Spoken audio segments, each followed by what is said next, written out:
Assalamualaikum warahmatullahi wabarakatuh. Yang saya hormati Bapak Muhammad Majdi Amiruddin LC MMA selaku dosen pembimbing mata kuliah Fikih Muamalah. Yang saya banggakan teman-teman sekalian, puji syukur marilah kita panjatkan kepada Allah Subhanahu wa taala dan salawat serta salam semoga tetap tercurahkan kepada Nabi besar Muhammad sallallahu alaihi wasallam. Adapun topik yang akan kita diskusikan pada diskusi kali ini yaitu tentang utang piutang. Saya Maryam Syafikri Hasbi selaku moderator sekaligus pemateri pertama yang akan membimbing jalannya diskusi ini. Sebelumnya saya akan memperkenalkan anggota kelompok saya terlebih dahulu, yang dimana Irna sebagai pemateri kedua, pemateri ketiga Muhammad Arman Paris, pemateri keempat Nur Amalia, pemateri kelima Nur Fadillah, pemateri keenam Mustariyanti, dan yang terakhir kesimpulan oleh Saudara Ariel Febrian Darwis. Langsung saja, untuk mengefisienkan waktu, saya akan mempresentasikan materi pertama. Baik, materi pertama yaitu pengertian utang piutang atau qard.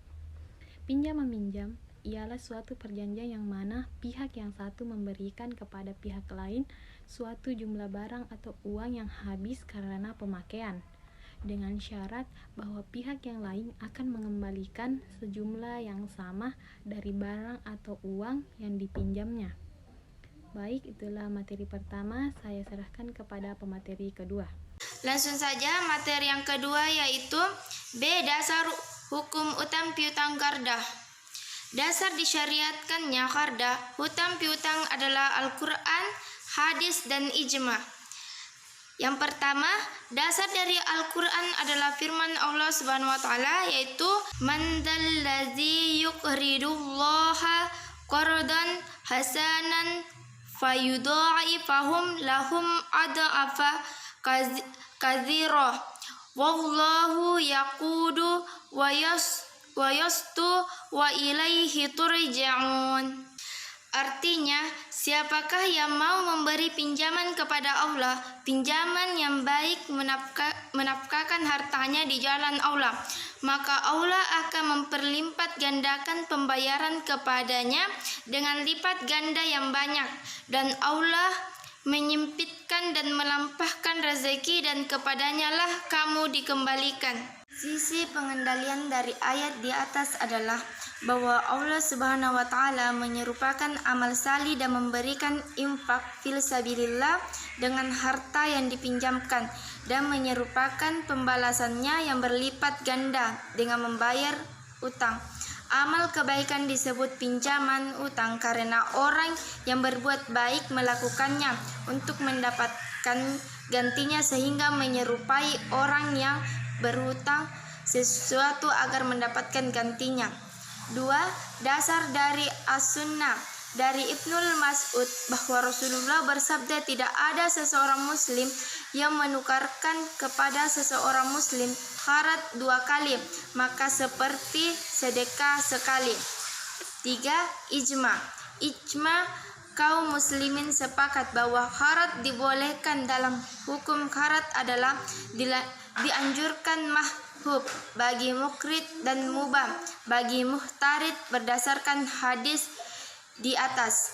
Hukum qard utang piutang mengikuti hukum taklif, terkadang boleh, terkadang makruh, terkadang wajib, dan terkadang haram.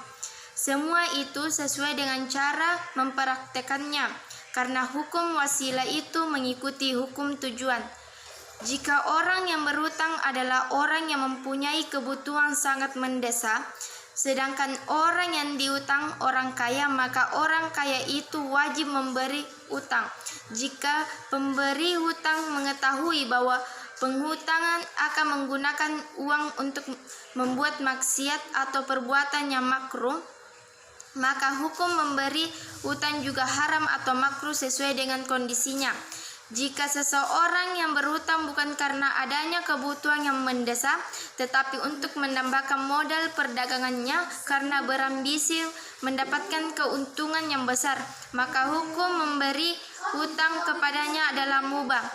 Seseorang boleh berhutang jika dirinya yakin dapat membayar, seperti jika ia mempunyai harta yang dapat diharapkan dan mempunyai niat menggunakannya untuk membayar hutangnya. Jika hal ini tidak ada pada diri perutangan, maka ia tidak boleh berhutang. Seseorang wajib berhutang jika dalam kondisi terpaksa dalam rangka menghindarkan diri dari bahaya, seperti untuk membeli makanan agar dirinya tertolong dari kelaparan.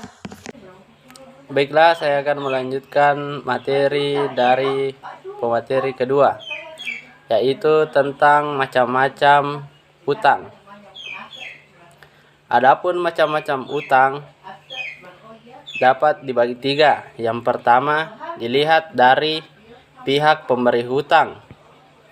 Menurut ulama fikih, utang dapat dibedakan atas.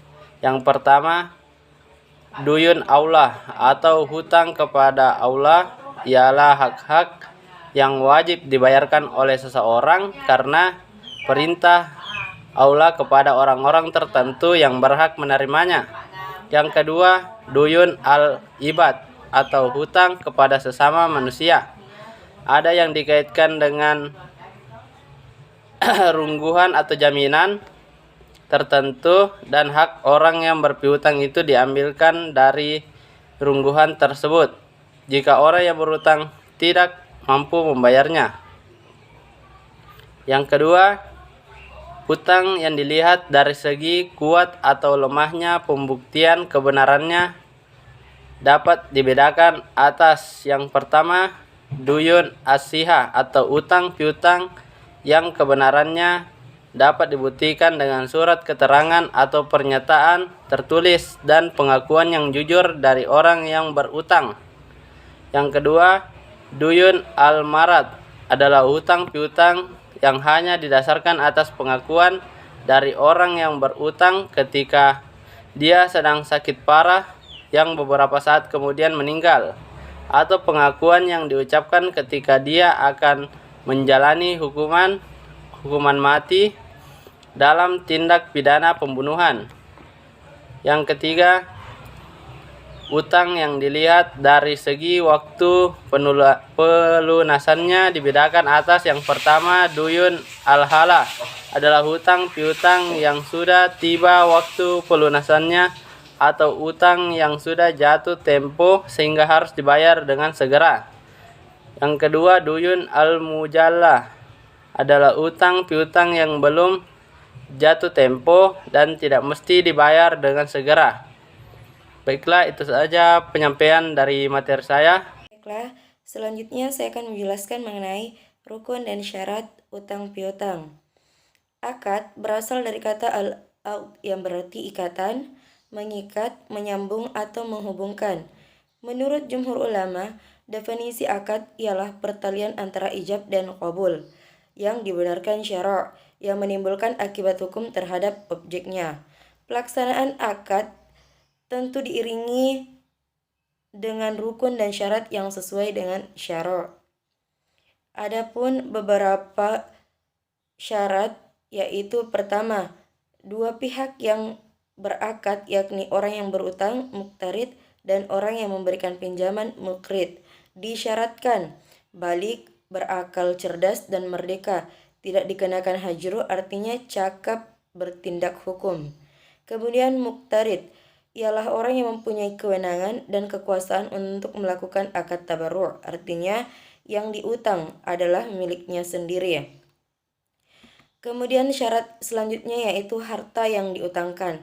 Harta yang diutangkan terdiri dari mal musliyat, yakni harta yang dapat ditakar atau biasa disebut makilat, harta yang dapat ditimbang atau mauzunat, harta yang diukur atau zariyat, harta yang dapat dihitung atau adiyat.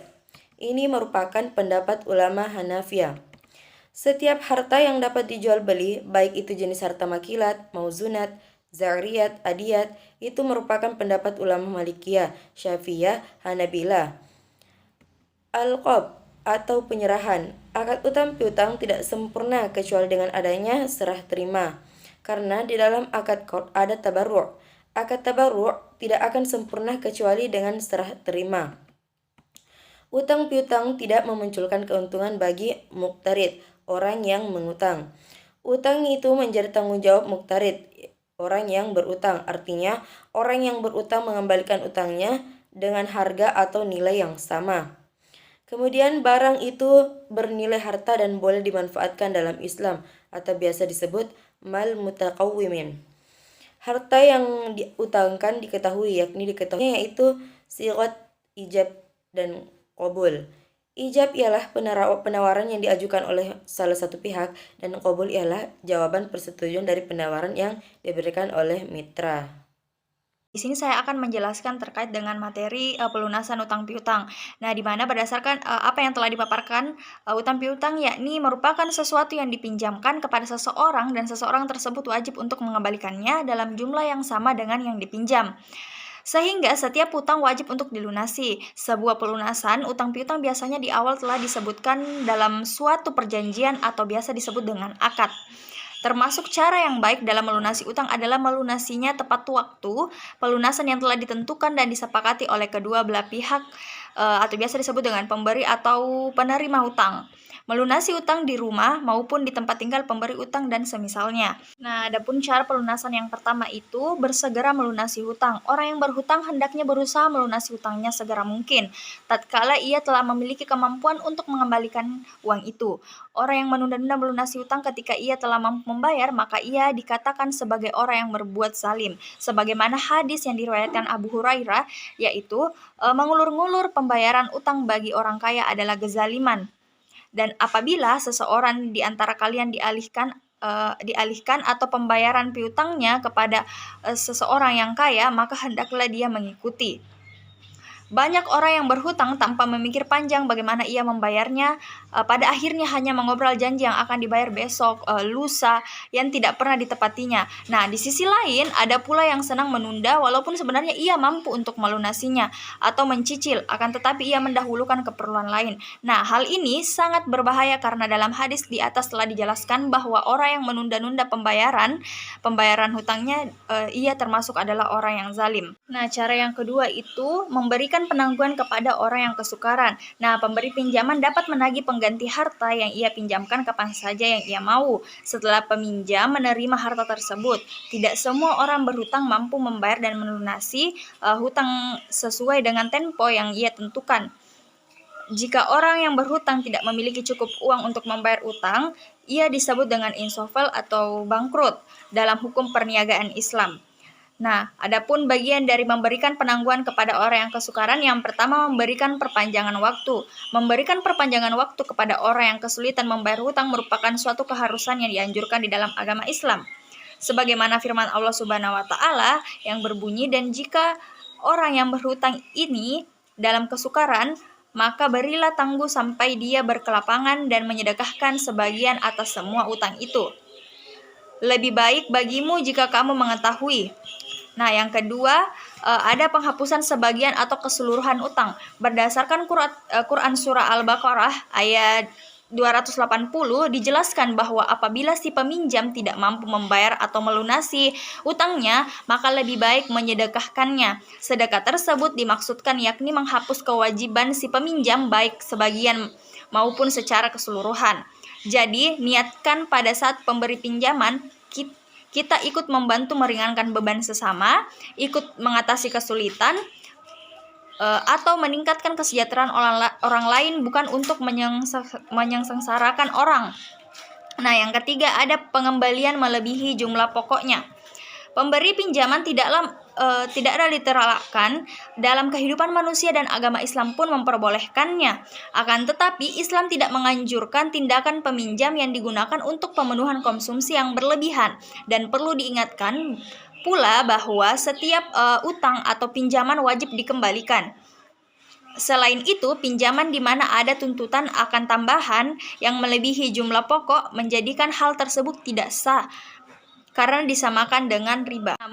Baiklah, di sini saya akan membacakan materi utang piutang bersyarat. Utang piutang bersyarat pada asalnya diperbolehkan dalam syariat Islam. Bahkan orang yang memberikan utang atau pinjaman kepada orang lain yang sangat membutuhkan adalah hal yang disukai dan dilanjutkan, karena di dalamnya terdapat pahala yang besar. Pada dasarnya, telah menjadi sunnatullah bahwa manusia hidup bermasyarakat dan saling tolong-menolong antara yang satu dengan yang lainnya. Sebagai makhluk sosial, manusia menerima dan memberi bantuan pada orang lain untuk memenuhi hajat hidup untuk mencapai kemajuan dalam hidupnya dan orang-orang yang berbeda dalam kesulitan. Sepanjang kesulitannya, itu betul-betul real. Dia tidak ditahan. Dalam perjanjian utang piutang dapat diadakan syarat-syarat yang tidak bertentangan dengan ketentuan-ketentuan syariat Islam. Maka perjanjian utang piutang tidak sah. Dalam utang piutang, bersyarat itu dapat dibagi menjadi 3 bagian. Yang pertama, jika syarat itu sifatnya menguntungkan bagi orang yang mengutangi, maka dalam hal ini rusaklah syarat tersebut dan utang piutang bersyarat itu menjadi rusak. Yang kedua, jika syarat itu sifatnya menguntungkan bagi orang yang berutang, seperti disyaratkan bagi pihak berutang untuk mengembalikan utangnya dengan suatu yang jelek, pada itu telah mengambil sesuatu yang bagus. Yang demikian ini tidak sah syaratnya, tapi akad utang piutang tetap sah. Yang ketiga, jika syarat itu hanya untuk kepercayaan seperti disyaratkan bagi pihak yang berutang. Jadi dari penjelasan materi kami di atas itu kami simpulkan bahwa hutang adalah suatu bentuk transaksi non tunai yang dimana seseorang itu menyerahkan harta benda baik maupun barang kepada orang lain dan dibayar kembali dengan tarif yang sama dengan yang diberikan oleh kreditur. Hukum adalah sah dan sah asalkan rukun dan syaratnya seperti tidak ada tambahan uang atau barang yang biasanya itu disebut dengan riba. Pada hakikatnya hutang dan kredit dalam Islam itu didasarkan pada gotong royong untuk kebaikan. Dengan demikian, dalam Islam hukum hutang dan kredit itu boleh atau diperbolehkan. Bahkan Islam sendiri menganjurkan semua umat Islam untuk meminjamkan uang bagi mereka yang membutuhkan, asalkan transaksi penagihan tersebut tidak mengandung unsur riba yang dilarang oleh Allah Subhanahu wa taala.